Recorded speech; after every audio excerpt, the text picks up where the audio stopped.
नमस्कार, आप देख रहे हैं एटीएन लाइव और मैं हूं चंदन। एक बड़ी खबर फिर से आपको बता दें कि सिवान के पूर्व सांसद मोहम्मद शहाबुद्दीन के पुत्र ओसामा साहब सिवान के जेल में बंद हैं। और आपको बता दें कि आज 30 अक्टूबर है। 30 अक्टूबर को उनके मामले पर सुनवाई होनी थी, लेकिन बड़ी खबर आपको बता दें कि आज सुनवाई नहीं होगी। दरअसल आपको बता दें कि सिवान के अधिवक्ता धर्मनाथ यादव का निधन हो गया और इसके बाद से कोर्ट की जो कार्रवाई है वो आज नहीं होगी, जिसको लेकर के ओसामा साहब की जो सुनवाई आज होनी थी वो सुनवाई नहीं होगी। दरअसल आपको हम बता दें कि ओसामा साहब सिवान के पूर्व सांसद मोहम्मद शहाबुद्दीन के पुत्र हैं और उनकी गिरफ्तारी 16 अक्टूबर को राजस्थान के कोटा में हुई थी और उस वक्त वहां पर आदर्श आचार संहिता चल रही थी। उसी दौरान ये लोग घूमने के लिए निकले हुए थे, उस वक्त इनकी गिरफ्तारी हुई थी। इनके साथ ही इनके दो और साथी वसीम और सलमान की भी गिरफ्तारी हुई थी। हालांकि उस वक्त वहां पर जिस मामले में उन तीनों को गिरफ्तार किया गया था वहां से जमानत मिल गई थी, लेकिन सिवान पुलिस वहां पहुंची हुई थी और जो सिवान में मामले दर्ज थे उस मामले में ओसामा सहित दोनों को लेकर के सिवान लेकर के चली आई थी। वसीम को वहीं से छोड़ दिया गया था। तो आपको बता दें कि 18 अक्टूबर को सिवान के कोर्ट में पेश किया गया ओसामा साहब को। तमाम लोगों की भीड़ थी और उसके बाद से 14 दिन की न्यायिक हिरासत में उन्हें भेज दिया गया सिवान के मंडल कारा में और उनके साथ सलमान को भी भेज दिया गया। और जिस तरीके से बीच में दुर्गा पूजा का वक्त हो गया और उसमें कोर्ट की छुट्टियां भी हो गई, लेकिन 30 अक्टूबर को आपको बता दें कि उनका तारीख पड़ा हुआ है। जैसे कि 18 अक्टूबर को उनकी पेशी हुई और 19 अक्टूबर को फिर से आपको एक बार बता दें कि सुनवाई हुई उनके मामले पर और एडीजे 9 की अदालत ने ओसामा साहब की जमानत याचिका जो थी उसको खारिज कर दिया था।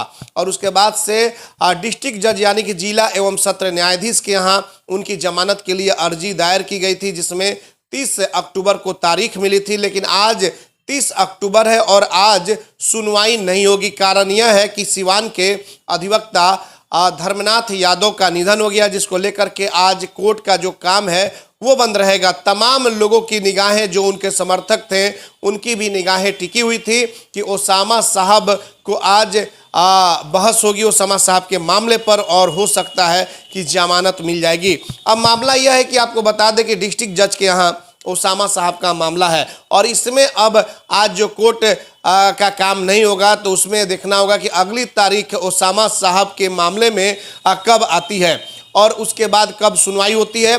दूसरी पहलू यह है कि क्या ओसामा साहब की जो अर्जी दायर की गई है सिवान के जिला एवं सत्र न्यायाधीश के कोर्ट में, तो क्या वो जिला एवं सत्र न्यायाधीश स्वयं सुनवाई करेंगे या फिर किसी दूसरे अदालत में उसे ट्रांसफर कर देंगे उस केस को। दरअसल पूरा मामला हम आपको बता दें कि सिवान के हुसैनगंज थाना इलाके के शपिया गांव में एक जमीन को लेकर के विवाद हुआ था और उसमें सिवान शहर के बनिया टोली के रहने वाले अभिषेक कुमार उर्फ जिमी ने हुसैनगंज थाने में एक प्राथमिकी दर्ज कराई थी। उसमें ओसामा साहब और सलमान इन दोनों पर धमकी देने का आरोप लगा था। वही जो अन्य दो लोग थे उन पर आर्म्स एक्ट का मामला दर्ज हुआ था और उनमें गिरफ्तारी 2 लोगों की हुई थी। ओसामा साहब की गिरफ्तारी के पहले 2 लोग इस मामले में आपको बता दें कि जेल जा चुके थे। तो ये एक बड़ी खबर है कि ओसामा साहब के मामले में आज सुनवाई नहीं होगी। आज सिवान के कोर्ट में एक आपको बता दें कि जो सिविल कोर्ट के जो वकील हैं धर्मनाथ यादव, उनका निधन हो गया है और इसी को लेकर के आज सुनवाई नहीं होगी ओसामा साहब के मामले में। अगली तारीख कौन सी पड़ती है यह देखना होगा। लेकिन एक मामला और है कि एडीजे 9 की अदालत में जो मामला ओसामा साहब का है आज वीसी के जरिए उनकी पेशी होनी है, यानी कि एसीजीएम 9 की अदालत में अदालत ने ही उनका जो अर्जी था वो खारिज किया था। जमानत की जो अर्जी थी 19 तारीख को खारिज हुई थी और उस मामले में आपको बता दें कि जो डिस्ट्रिक्ट जज के यहाँ उसके बाद से उनके अधिवक्ता के द्वारा जो जमानत की अर्जी दायर की गई थी आज उस पर सुनवाई नहीं होगी और अगली तारीख कब मिलती है यह अब देखना होगा। लेकिन जो एसीजीएम 9 के यहाँ फिर से एक बार बता दें कि 14 दिन की जो न्यायिक हिरासत में भेजा गया था उनके यहाँ से, उस मामले में आज पेशी होनी है। पेशी वीडियो कॉन्फ्रेंसिंग के माध्यम से होगी, क्योंकि भीड़ बहुत ज़्यादा कोर्ट में समर्थकों की उमड़ी हुई थी और इसको लेकर के कहीं ना कहीं वीसी के जरिए पेशी की बात सामने आ रही है। और उसके बाद से हो सकता है कि जो 14 दिन की न्यायिक हिरासत है ओसामा साहब की, उसमें कुछ और दिन की न्यायिक हिरासत को बढ़ाई जा सकती है। तो एक बार आपको फिर से हम बता दें, पूरा मामला आपको समझाते हैं कि कैसे क्या हुआ था। 18 तारीख को राजस्थान के कोटा में ओसामा साहब की गिरफ्तारी हुई थी। 17 तारीख को कोर्ट में पेशी करा करके राजस्थान के कोटा में ही और सिवान उन्हें लेकर के चल दिया गया था सिवान की पुलिस के द्वारा। और फिर 18 तारीख को ACGM 9 की अदालत में सिवान के कोर्ट में पेश किया गया। 19 तारीख को जमानत याचिका खारिज हो गई। ओसामा और सलमान की तकरीबन 15 मिनट की बहस के बाद से उनके अधिवक्ता अरुण कुमार सिन्हा वहां पर मौजूद थे। वो बहस कर रहे थे, जज के सामने अपनी दलीलें पेश कर रहे थे। जज ने सुनते हुए 15 से 16 मिनट पे उनकी जमानत याचिका को खारिज कर दी। और उसके बाद से जमानत याचिका खारिज होने के बाद से जिला एवं सत्र न्यायाधीश के पास वहां पर इनकी जमानत के लिए अर्जी दायर की गई। 30 अक्टूबर को सुनवाई होनी थी, लेकिन धर्मनाथ जादव जो सिविल कोर्ट के अधिवक्ता है, उनका निधन हो गया, इसलिए आज सुनवाई उनकी नहीं हो पाएगी। किसी दूसरे तारीख पर अब फिर सुनवाई होगी। जो जिला एवं सत्र न्यायाधीश के यहाँ से जो तारीख मिलेगी, अगली तारीख, उस पर सुनवाई होगी, उस पर बहस होगी। और एक चीज और आपको बता दें कि डायरी की डिमांड भी कर दी गई है ओसामा साहब के मामले में।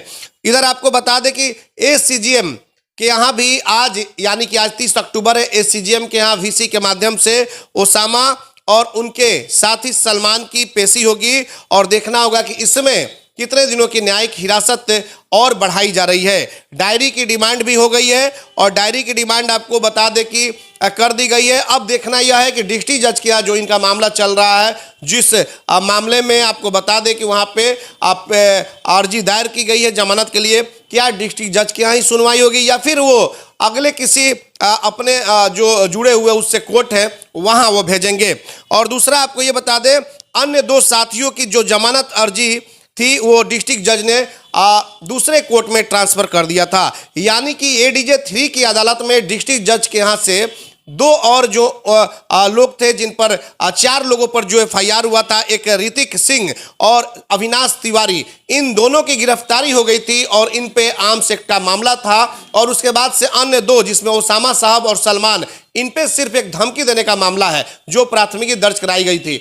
तो इसमें आपको बता दें कि अविनाश तिवारी और ऋतिक सिंह, इन दोनों का डिस्ट्रिक्ट जज के यहाँ से जो जमानत की जो अर्जी है वो ट्रांसफर कर दी गई है। और ये ADJ 3 की अदालत में, यानी कि ADJ 3 की अदालत में इस इन दोनों के मामलों को, अविनाश तिवारी और ऋतिक सिंह, इन दोनों के मामले को वहां पर भेज दिया गया और वहीं सुनवाई होगी। इन दोनों पर आर्म्स बरामद का मामला है।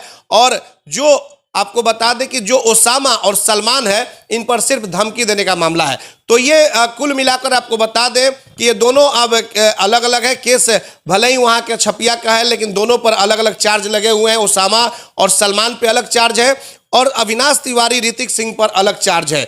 तो ये आपको एक बड़ी खबर बता दें कि आज तमाम लोगों की निगाहें टिकी हुई थी कि ओसामा साहब के मामले में आज सुनवाई होगी, तो फिर क्या हो सकता है। तो आपको बता दें कि बड़ी खबर है, सिवान के एक अधिवक्ता जिनका नाम धर्मनाथ जादव, उनका निधन हो गया और इसको लेकर के कोर्ट की जो कार्रवाई है वो आज बंद रहेगी। आज सुनवाई नहीं होगी। डिस्ट्रिक्ट जज के यहाँ से दूसरी तारीख आज तय हो सकती है और अगली तारीख मिल सकती है, जिसके बाद से उस दिन इनकी सुनवाई होगी।